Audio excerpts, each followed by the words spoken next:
Kaya mga paro, nandito kami sa labas ng aming mga pinsan. Yan, puta na tenga. Hindi kami makapasok, daming tao. Oh, boss. Ayan, kapag maliin luma, putang mga hindi nakapasok. Mga galing kabundukan. Puting na yan, kadami-daming tao. Ito nga mga par, ikot kami at naghahanap kami ng magandang pwesto dahil wala mga pwesto naman talaga kahit saan pinto kami pumasok. Hapaw, puno-puno. Oh. Grabe. Hindi makakasiksik talaga sa loob dito.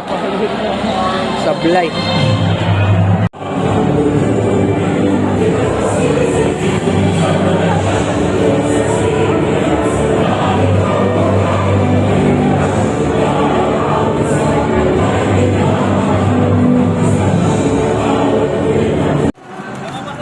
Hindi.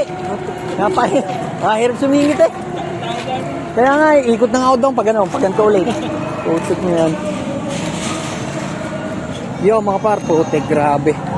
Sobrang sikip ng court. Ikot nga ako sa kaliwat kanan, wala akong mapwestuhan. Ang dami ko nakakita ng mga taga sa amin din. Kaso nga lang yun nga, hindi rin sila makapasok. Alas 5 pa raw ng hapon punong-puno na yung punong-puno na yung court. Kaya nangyari talagang pag-upo nila doon, hindi na sila umalis doon hanggang sa mag-umpisa na. Ito, paikot-ikot pa rin nga ako at naghahanap ako ng magandang mapupwestuhan. Sana naman ay makakita. Ang hirap talaga punong-puno.